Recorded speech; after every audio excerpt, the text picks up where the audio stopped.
Hello student, आप सभी का स्वागत है आपके प्यारे से YouTube channel MS coaching centre में। और आज हम लोग देखने वाले हैं चैप्टर नंबर 6 काव्य खंड का चैप्टर नंबर 6 क्लास 12 दिंगत पार्ट 2।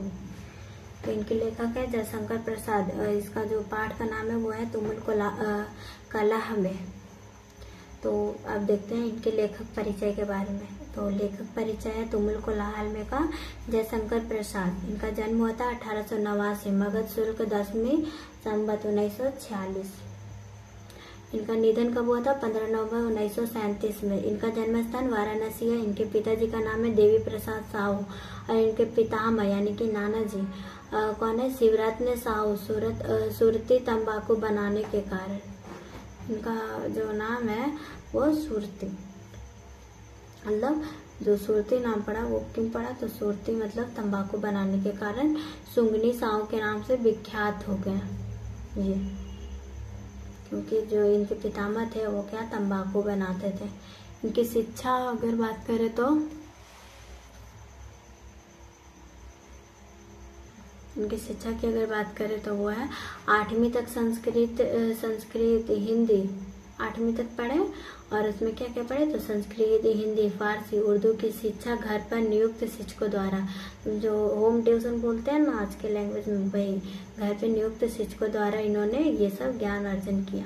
इनकी विशेषता की बात करें तो 12 वर्ष की अवस्था में पितृ विहीन, मतलब इनके पिताजी क्या हुए कि इनके पिताजी की डेथ हो गई। 2 वर्षों बाद माताजी की भी मृत्यु हो। जैसे ही 12 वर्ष के थे वो 12 वर्ष में पिताजी की मृत्यु हो गई और जो 14 वर्ष के हुए तो उनकी माताजी का भी मृत्यु हो गया। परिवार में गीकलह की स्थिति, मतलब परिवार में जो है झगड़ा होने लगा। श्रेष्ठ भ्राता शंभुरत्न की मृत्यु से संकट की स्थिति उत्पन्न हुई और जो इनके जो बड़े भैया थे उनकी भी मृत्यु हो गई। उनका नाम था शंभुरत्न। सभी उत्तरदायित्व प्रसाद जी के जन्म पर। इनकी रचनाएं किस लैंग्वेज में करते थे? तो ब्रज भाषा में करते थे। इनका काव्य संकलन कौन कौन सा है? तो इनका काव्य संकलन है झरना 1918 में, आंसू 1925 में, लहर 1933 में। तुकांत रचनाएं इनकी कौन कौन सी? तो महाराणा का महत्व, करुणालय, प्रेम पाथिक। प्रबंध काव्य की बात करें तो कामायनी 1936 में। नाटक की बात करें तो कल्याणी परिचय 1912 में, प्रायश्चित 1914 में, राजश्री 1915 में, विशाख 1929 में, कामना 1927 में, जन्म जय का नाग यज्ञ 1926 में, स्कंद गुप्त 1926 में, एक घूट 1928 में, चंद्रगुप्त 1931 में, ध्रुव स्वामिनी 1933 में। कथा संग्रह की बात करें तो छाया 1912 में, प्रतिध्वनि 1931 में, इंद्रजाल 1936 में। उपन्यास इन्होंने लिखा है तो कंकाल 1929 में, तितली 1934 में, इरावती अपूर्ण, मतलब ये पूरा नहीं कर पाया 1940 में। इनका जीवन परिचय देख लिया जयशंकर प्रसाद जी का। और अब देखने वाले हम लोग तुमुल कोलाहल में क्या क्या बात किया गया वो देखने वाले। चलिए फटाफट वीडियो को स्टार्ट करते हैं और देखते हैं क्या क्या बात किया गया। यही है हमारा तुमुल कोलाहल में हिंदी।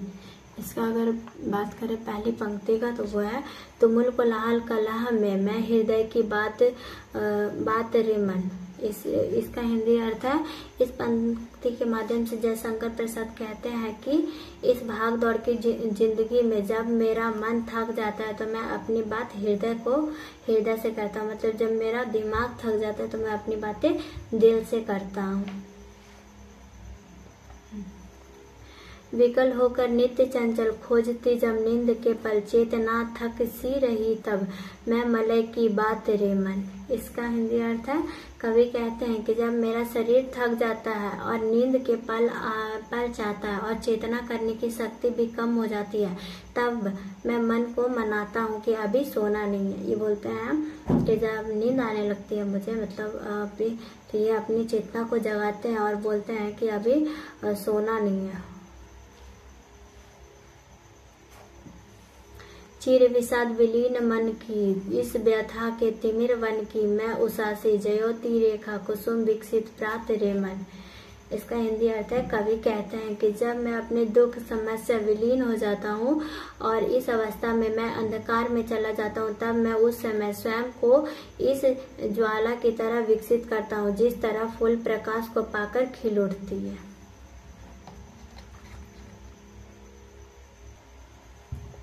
जहाँ मरु ज्वाला धधकती, चातकी कन हो तरसती, उन्हीं जीवन घाटियों की मैं सरस बरसात तेरे मन।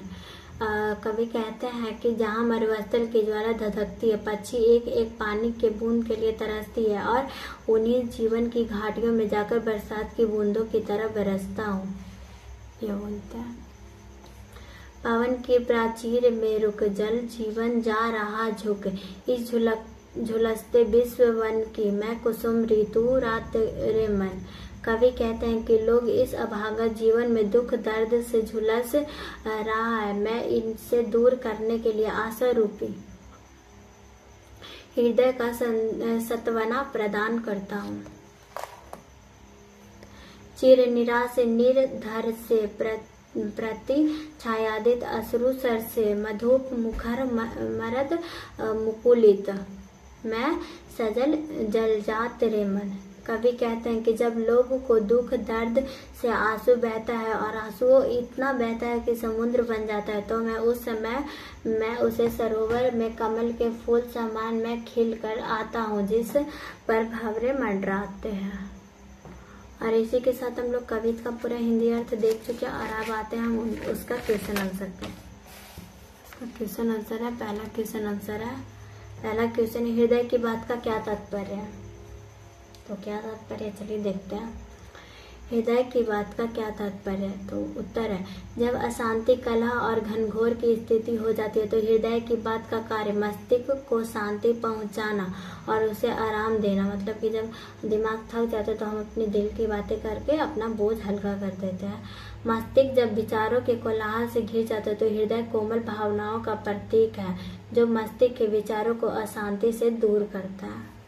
क्वेश्चन नंबर 2, ऐसे नहीं लोग बोलते हैं कि अरे यार दिमाग की नहीं दिल की सुनो, वो सही फैसला करेगा, वही बात यहाँ पे करते हैं।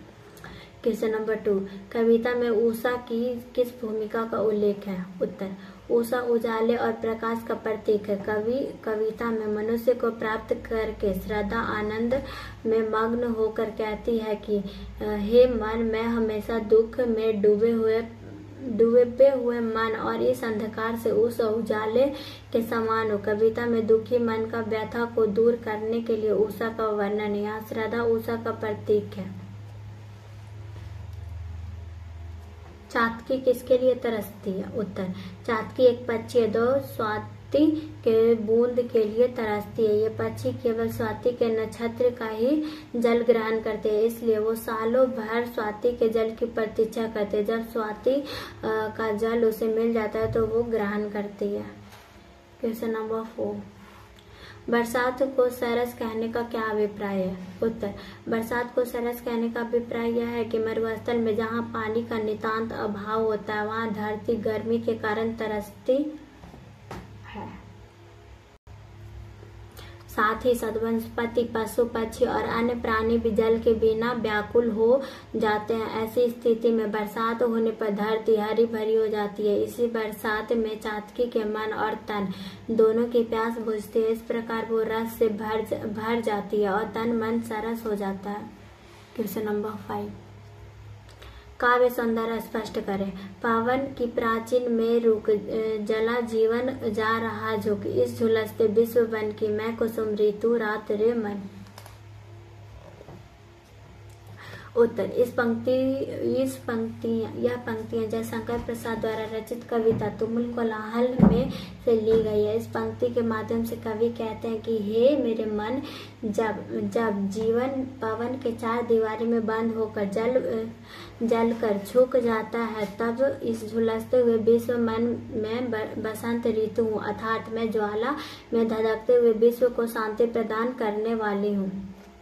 क्वेश्चन नंबर 6, सजल जलजात का क्या अर्थ है? उत्तर, सजल जलजात का अर्थ है कि जल से घिरा हुआ कमल। जिस प्रकार कमल कीचड़ में रहकर विपुष्प रस से दूसरों को तृप्त करता है, ठीक उसी प्रकार श्रद्धा निराश से होकर आशा का संचार करती है। कवि का आशय यही है।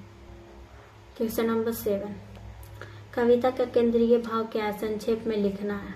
उत्तर, इस कविता का नायिका श्रद्धा है, वो स्वयं कामायनी है, वो विश्वासपूर्ण आस्तिक बुद्धि है, वो हर पल मन में शांति एवं खुशी प्रदान करती है। श्रद्धा नारी स्वरूप का परिचय देती है। 8,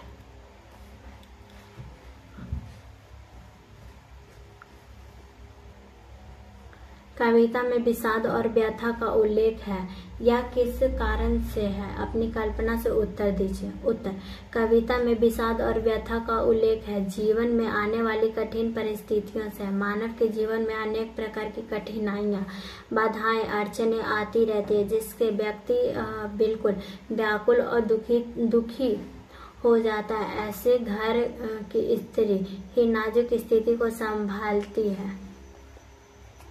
कामायनी महाकाव्य की श्रद्धा जब मनुष्य अलग हो जाती है तो उनके मन के विषाद और व्यथा उत्पन्न होती है, परंतु फिर भी वह स्वयं को संभालती है और मनु को भी संभालती है। Question number 9,